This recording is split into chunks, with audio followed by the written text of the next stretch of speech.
Once people said Joan Baez had the most spooky, beautiful voice in America. Joan Baez amassed a whole group of people. But behind the wall of being famous, love stories with stars like Bob Dylan and Steve Jobs, and shows next to Martin Luther King Jr., a sadder truth was growing.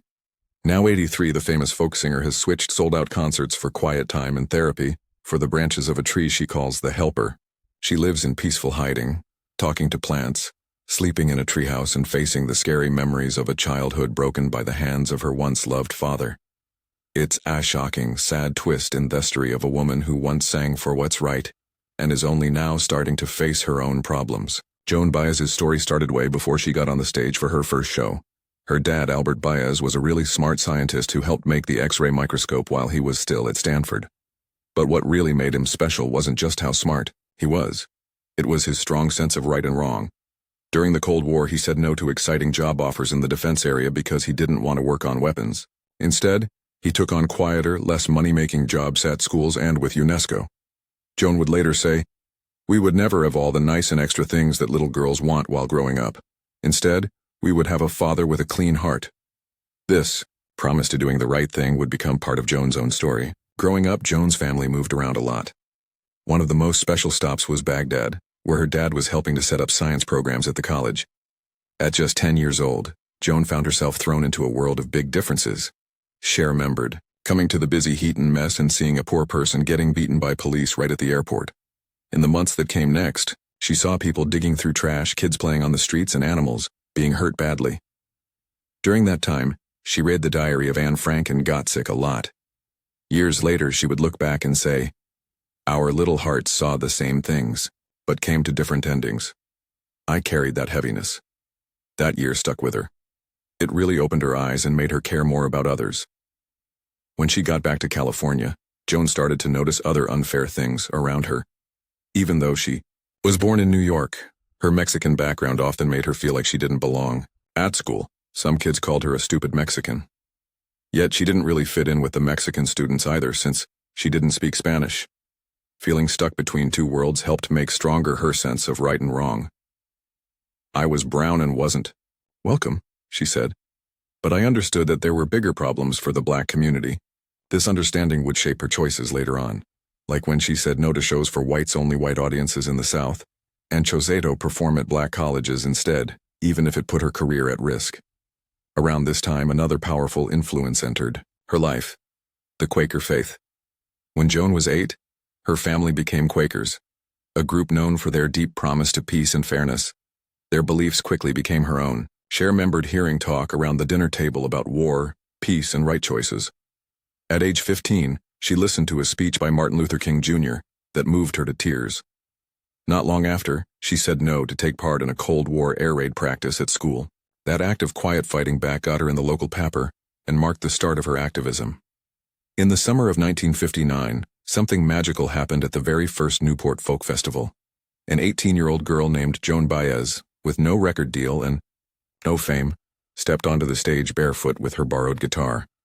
She sang 2 songs with folk singer Bob Gibson, just 2, but those few minutes changed everything. Her voice, high and clear, like nothing the crowd had ever heard, left everyone in shocked silence. Suddenly, this unknown teenager was the name on everyone's lips. Big names like Pete Seeger and Bo Diddley had performed that night, but it was Joan people couldn't stop talking about. Record companies rushed to sign her, and though she'd go on toasing at Newport for many years, even into her 80s, it was that single lucky night in 1959 that started her legend. Just a year later, at 19, Joan recorded her first album, In an Unlikely Place, a beat-up ballroom in New York's Manhattan Towers Hotel. It wasn't fancy. She sat on a dirty rug with just 2 microphones recording while trying not to be stopped by bingo games held there on Wednesdays. There was no fancy production, just her voice and her guitar. But that raw, honest sound became something special. Though it didn't chart right away, the album finally climbed to number 15 and stayed on the charts for nearly 3 years. Instead of signing with a big label like Columbia, Joan chose a smaller one, Vanguard Records, because they promised her creative freedom. Years later, the Library of Congress would call that album one of the most important recordings in American history. Before the festivals and records, Joan had been quietly building her confidence at a little club called Club 47 in Cambridge near Harvard. When she first performed there, the room was almost empty, and she was scared. But there was something about Her that people couldn't forget. She seemed mysterious, almost from another world. Within weeks, the crowds grew. Soon, lines were forming down the street. She went from making $10 a night to $25, which was a lot for a coffeehouse singer in 1959. That small stage became her testing ground, where she shaped her voice and her presence in front of an audience that couldn't look away. The picture that followed her from those early days, the barefoot Madonna, started at Newport, where she sang without shoes. It became more than just a weird detail. Her bare feet came to represent her pureness, her fight against the shiny fake side of the music world. People treated her like a saint even though she didn't want to be. She once wrote, "I am not a saint. I am a noise." As the years passed, that pressure to be perfect weighed on her. But in her 80s, Joan found a kind of peace.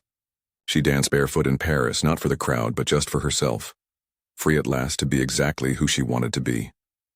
In 1961, everything changed once more when Joan entered a Greenwich Village club and saw a messy young man named Bob Dylan perform. She was already famous while he was not. However, when she listened to him sing Song to Woody, she was deeply moved. His voice was raw, but his lyrics were amazing. She later said that it broke her inside. It was that stunning. A deeper connection grew shortly afterwards, at a gathering when Dylan performed with God on Our Side. This song changed Joan's view of him. She knew he had not just talent. He was something far greater. During the next couple of years, Joan used her fame to help Dylan's rise. In 1963, she invited him to perform alongside her at the Newport Folk Festival in front of an audience of 10,000. The crowd didn't first welcome him, but she had faith in him. She took him on tour with her, gave him performance time, and brought his music to huge audiences. At one concert in Queens, she gave more than half of her performance singing Dylan's songs. She told her fans, "Bobby Dylan says what many people my age feel but cannot say." When they both took the stage at the March on Washington, which happened at the same time as Martin Luther King Jr.'s famous "I Have a Dream" speech, it became clear that Dylan had grown beyond being just a songwriter. He had turned into a voice of the movement, largely due to Joan's support. However, his rise to fame made their relationship harder. By 1965, Dylan had grown past their partnership. He invited her to join him on a tour in the UK, but once they got there, he kept her off the stage. Joan found herself walking backstage, feeling confused and heartbroken. She couldn't understand why he wouldn't let her to perform. Then unexpectedly, Dylan married someone else, a woman named Sarah who was pregnant with his child. Years later, Joan admitted, "Dylan broke my heart. I was simply amazed by that talent." For him, the decision was simple. Sarah would fit into his life. Joan would not. He wanted control instead of friendship.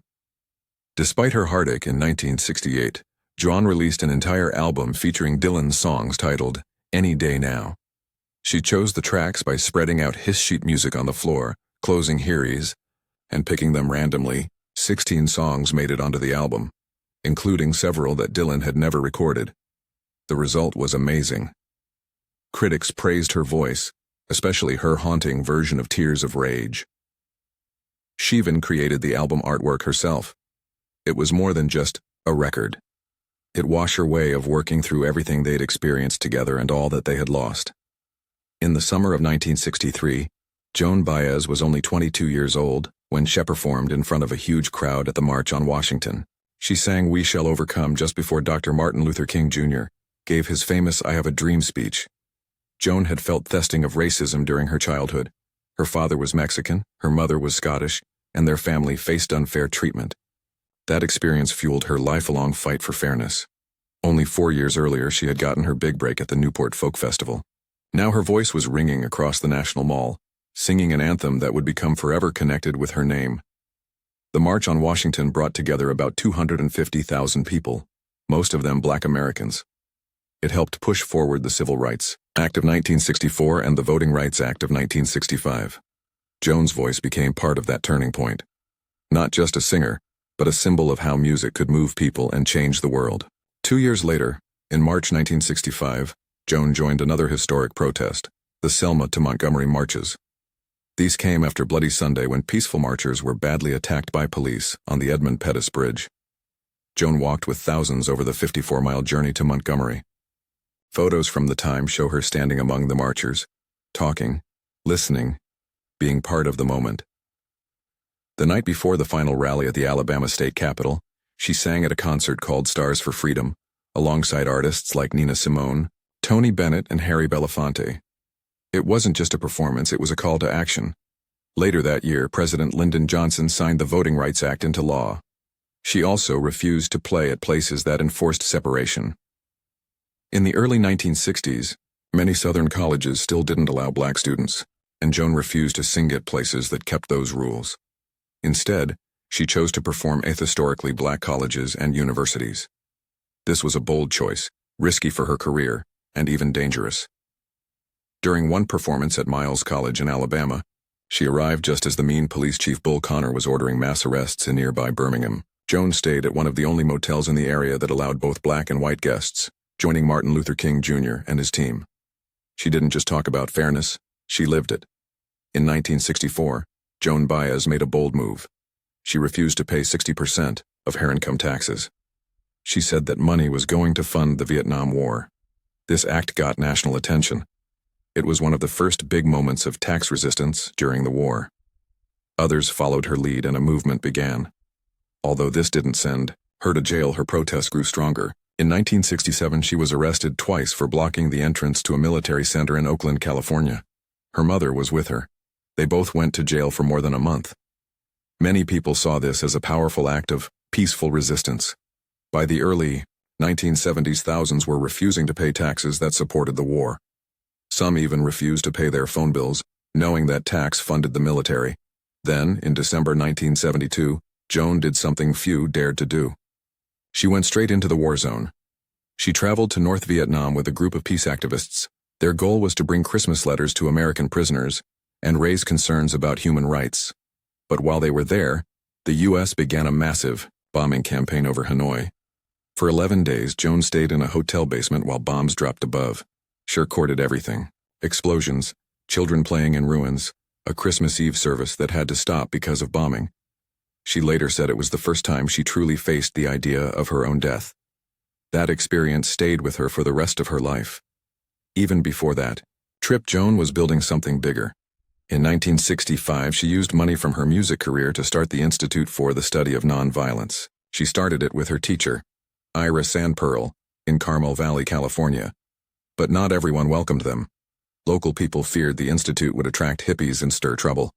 They tried to stop it through legal means, but Joan didn't give up. She quietly reopened the school in December. The institute taught ideas from people like Gandhi and Thoreau. Students learned how to speak, write, and organize peaceful protests. It stayed in Carmel Valley for 4 years, then moved to Palo Alto and later became the Resource Center for Nonviolence in Santa Cruz. Through all this, Joan continued speaking out. She helped publish a full-page ad in major newspapers.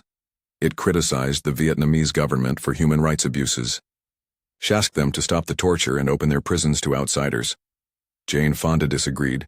She defended the Vietnamese government and sent around a letter criticizing Joan's actions. Their falling out shocked many in the peace movement. It showed that even among friends, deep differences could exist.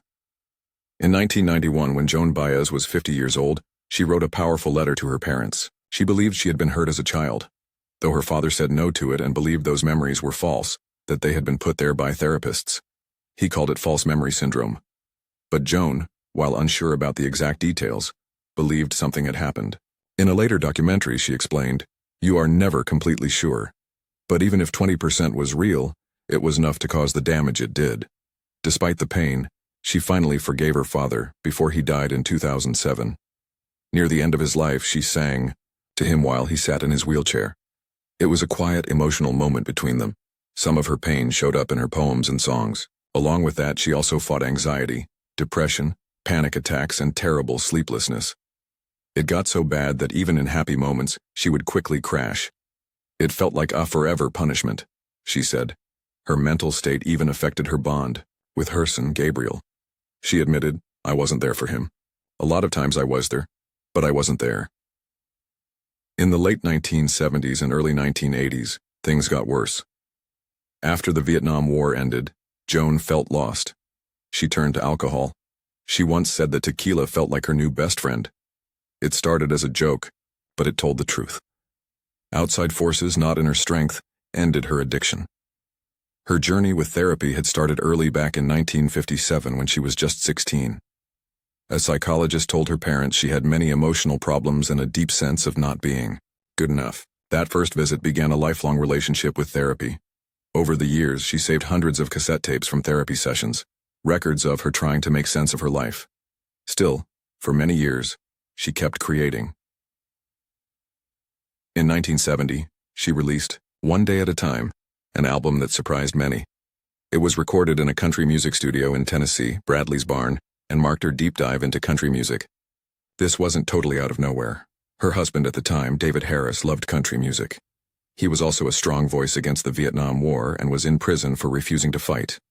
While he was locked up, Baez recorded the album which followed, the style of David's album, another country-inspired records he loved. She wrote Sweet Sir Galahad for her sister Mimi, and a song for David for her husband, showing a new side of herself as a songwriter. A few years earlier, Baez had taken another creative risk, this time with classical music. Between 1966 and 1968, she teamed up with composer Peter Schickele, who was also known for his funny alter ego, PDQ Bach. Together, they made 3 very different albums. The first, Noel, was a Christmas album filled with traditional songs, arranged with full orchestra. It reflected a more thoughtful path, showing she wasn't afraid to stand apart from the crowd. In 1974, she made yet another bold move, this time into another language. She released Gracias a la Vida, an album sung almost entirely in Spanish. The timing was important. Just months earlier, Chilean folk singer Victor Jara had been killed by the new military government. Baez wanted to honor him, and others like him. Though Spanish wasn't her first language, she sung with heart and skill, even performing the songs live. Then came the song that would define her career. It all started with a surprise phone call from Dylan in 1974. Dylan shared the lyrics of his new song, Lily, Rosemary, and the Jack of Hearts, with her over a payphone, bringing back a rush of memories. Baez reflected on their past and wrote Diamonds and Rust, which beautifully captured the sadness of their relationship. The words were heartfelt and poetic as she recalled Dylan as Themisy Sensation, the perfect wanderer with eyes bluer than robin's eggs. Steve Jobs was instantly attracted to Baez's intelligence and wit. Their friendship soon grew into a big romance that lasted 3 years. Jobs even thought about marrying her, but hesitated, knowing he wanted a family, which wouldn't be possible with Baez, who was already raising a teenage son. A memorable incident happened at a Ralph Lauren store when Jobs suggested Baez should have a striking red dress. When she mentioned she couldn't afford it, he bought it for her without hesitation. Then there was Kim. Joan's connection with a woman named Kim was almost unheard of at the time, but Baez openly talked about it during a 1972 interview and revisited the topic in her 2023 documentary, I Am a Noise. Kim had a free-spirited nature. Not caring about public opinion, Baez remembered the two of them, walking through town dressed in boots, suspenders, and messy hair, comparing themselves to ruffians. This relationship offered Baez a refreshing view on love, one that felt soothing after her experiences with men. She felt that leaving out this part of her history from her memoir would have been dishonest. Even today, Joan Baez continues to climb the tree behind her home. In the summertime, she often goes up to sleep within its branches, describing the experience as magical. Birds fly close enough for her to feel the breeze from their wings. She once fell while coming down, getting an injury that required a hospital visit. Yet, she still prefers the tree over seeing a therapist. As she puts it, "The tree is my therapist." Every morning, even in her 80s, Baez dances barefoot for 15 minutes. She moves to the sounds of the Gypsy Kings, letting go of everything else from her mind. She states it lifts her spirits and keeps her centered. In 2020, she held a solo art exhibition featuring portraits of activists and freedom fighters that were well received. By 2021, she organized a second exhibition showcasing figures such as Kamala Harris, Greta Thunberg, and Dr. Fauci. Her painting of Fauci titled Trust gained widespread attention online. Through her art, she continued in her lifelong quest for justice, just with a different medium. The documentary released in 2023, Joan Baez, I Am a Noise, uncovered stories she had never told before. She spoke openly about the abuse she suffered as a child at the hands of her father and recited deeply personal poems. Many of these poems were created during her therapy sessions in the 90s and were influenced by different aspects of her personality. Rather than focusing on gossip or romantic relationships, her poetry centers on themes of childhood, memory, healing, and personal growth. Among them is a subtle, respectful poem about Bob Dylan, consisting of just a few lines reflecting on the brilliant young man from Duluth.